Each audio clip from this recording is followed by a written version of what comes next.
السلام عليكم أخيار تقييمها بدن ee ku xiran barta YouTube-ka Inspire Somali maanta waxaan idin la wadaagayaa 10 buug oo aad u qiimo badan oo ay tahay qof waliba oo dhalinyaro ah inuu akhriyo sida aynu ognahay akhrisku waa quudka maskaxda sida uu jirku ugu baahan yahay ceeshka ayay maskaxdana ugu baahan tahay quudkeeduna waa akhriska sida awgeed maanta waxaan idin la wadaagayaa 10 buug oo aad u qiimo badan halka buug ugu dambeeya oo 10aad uu yahay runtii buug aad ugu qiimo badan oo uu yahay qof waliba oo Soomaali inuu akhriyo rag iyo dumarba haddaba daawasho wanaagsan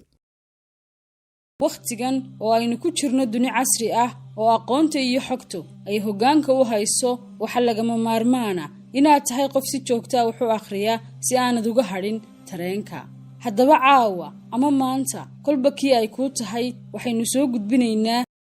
oo haddii aad akhrido waliba aad dabaqdo talooyinka ku jira si weyn ay wax isaga bedelayaan noloshaada buugga koowaad Miracle Morning ama mucjisada subaxa ee uu qoray qoraaga Hal Al-Ruud waa buug fudud fahankiisuna aanu adkayn kaasoo ka hadlaya faa'iidada ay toosidda xilliga hore u leedahay nolosha qofka iyo saamaynta wanaagsan ay guud ahaanba ku yeelan karto noloshiisa hal wuxuu ahaa qof waqtiyada ka mid ah galashul culus isla markaana ku fashilmay dhammaan qaybaha noloshiisa wuxuuna la noolaa niyad jab aad u weyn haddaba buuggan wuxuu ku soo gudbinayaa sidii uu uga soo kabtay xaaladaas adag kadib markii uu naftiisa ku tababaray inuu tooso 5 subaxnimo waxa xusid mudan in diinteenu ay noo sheegtay faa'iidooyinka ay leedahay in loo kaco salaada subax isla markaana aan dib loo seexan waana waqti barakaysan sida uu inoo sheegay nabigeena suubani nabadgelyo naxariis korkiisa ha ahaatee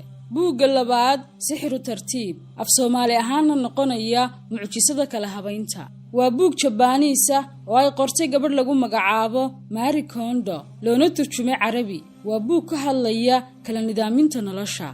sida kala habaynta goobtaada shaqo gurigaaga waqtigaaga iyo dhammaan qaybaha nolosha taasoo ay qoraagu tilmaamayso faa'iidada ay u leedahay guusha qofka inay kala nidaamsanaato noloshiisu buuggani waa mid si weyn ugu faafay dunida wuxuuna si weyn uga gadmay wadamo badan oo dunida ah buugga saddexaad Rules of Life ama xeerarka nolosha waa buug fudud akhriskiisuna aan waqti badan ka qaadanaynin laakiin waxa ku jira talooyin la yaab leh oo aad ku dabaqi karto noloshaada buugga afraad Men Are From Mars Women Are From Venus waa buug cajiib ah oo ka hadlaya kala duwanaanshaha ragga iyo dumarka wuxuu anfacayaa qofka hadda guursanaya ama si guud raba inuu uga faa'iideysto xidhiidhadiisa jinsiga kala dhaxeeya wuxuu si faahfaahsan ku tusayaa habdhaqanka ay la gaarka yihiin raggu sidoo kalena habdhaqanka ay dumarku kaga duwan yihiin ragga waxana ay taasi sahlaysaa inay fududaato habdhaqanka labada jinsi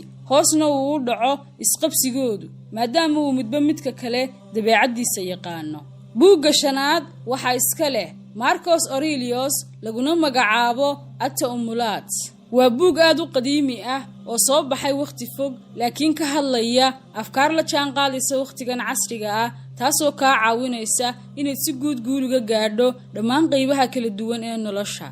buugga lixaad Limaada Nanaam maxaynu u seexanaa waa buug weyn oo u baahan maskax soo jeeda waana buug aan ku habboonayn qof hadda wax akhriska bilaabaya waayo waxa macquul ah maadaama uu buug weyn yahay inaad si fudud uga niyad jabto laakiin si guud waa buug cajiib ah oo ka hadlaya faa'iidada hurdada iyo saamaynta ay ku leedahay nolosheena dhibaatooyinka hurdo yaraanta sidoo kalena wuxuu ka tala bixinayaa saacadaha hurdada ee qofka ku habboon inuu seexdo hurdo yaraantuna waa sababta keenta dhibaatooyin badan sida warwarka diiqada niyad jabka iyo inaad ku fashilanto qabashada hawlaha muhiimka ku ah buuggan waxa qoray qoraal lagu magacaabo Matthew Walker buugga toddobaad Atomic Habit buuggan waxa qoray James Clear waa mid ka mid ah buugaagta ugu fiican ee laga qoray kasbashada caadooyinka waxaana macquul ah inuu noqdo buugta farakutiriska ah ee aad Ilaahay ugu mahad celiso maadaama uu ku waafajiyay akhrintiisa si guud waxa uu uga hadlayaa caadooyinku siday u samaysmaan heerarka ay maraan iyo sida loogu bedelo ficil si maalinle ah u dhaca sidoo kale waxa uu ka hadlayaa caadooyinka xunxun iyo sida la isaga daayo hubaal waa buug aanad ka qoomamayn doonin akhrintiisa buugga 8aad waa buugga uu qoray Paulo Coelho ee Alkhimiyai. waa buug waqti hore la qoray kana hadlaya horumarinta nafta iyo sida uu qofku ku ogaan karo awoodiisa gudaha ee aanu dareensanayn. waa buug aad u fiican oo dhinac kale ka tusaya sida aad markii hore naftaada u arki jirtay. buugga 9aad Rich Dad Poor Dad aabahoodana aabba sabool ah waa mid ka mid ah 3 buug ee ugu fiican kuwaas oo abid laga qoray dhaqaalaha iyo abuuridda ganacsiga. waxaa qoray Robert Kiyosaki. waa mid ka mid ah buugaagta dunida kaga qaylisiiyay ee bedelay afkaar badan oo laga aaminsanaa markii hore ganacsiga iyo lacagta. wuxuu ku barayaa marka hore farqiga u dhaxeeya qafakarka dadka taajiriinta ah iyo kuwa saboolka ah, lacagta iyo sida ay u shaqeyso. wuxuuna si waafi ah ku fahansiinayaa sida ay shirkaduhu u shaqeeyaan, sida saxda ah ee maalgashi loo sameeyo iyo sida ay dadka taajiriinta ahi uga badbaadaan in cashuur laga qaado. nasiib wanaag buugani isagoo af Soomaali ah ayuu dhawaan soo baxay oo ku turjuman luuqadeena hooyo. gabagabadii intaasi waxay ahaayeen 9 buug oo aanu arkaynay inay faa'iido weyn idin yeelan karaan.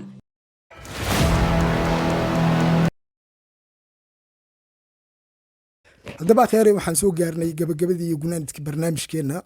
buugga 10aad misna ugu qiimaha badan waa buugga la yiraahdo Hawaale Waran ee uu qoray Abwaan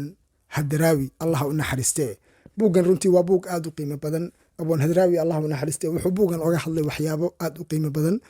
buuggan waa buug aad u qiimo badan oo ka hadlaya noloshii hore ee Soomaalida, wixii ay ku signeed maraaxishii kala duwanaa ee la soo maray, waxyaabihii soo saameeyay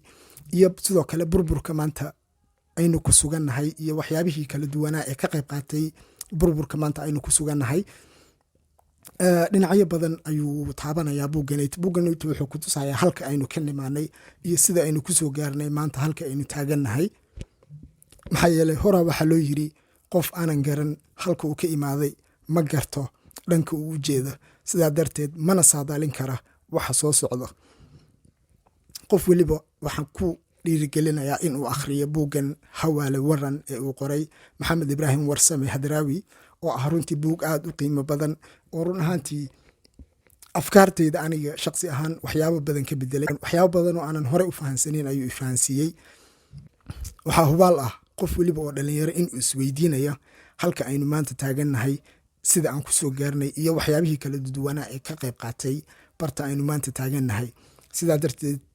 jawaabahaas iyo qaar kaloo badan waxaad ka heli kartaa buuggan la magac baxay Hawaale Waran. haddaba nala wadaag midka aad sida gaarka u xiisaynayso inaad akhrido. aad baa u mahadsantihiin. assalaamu calaykum.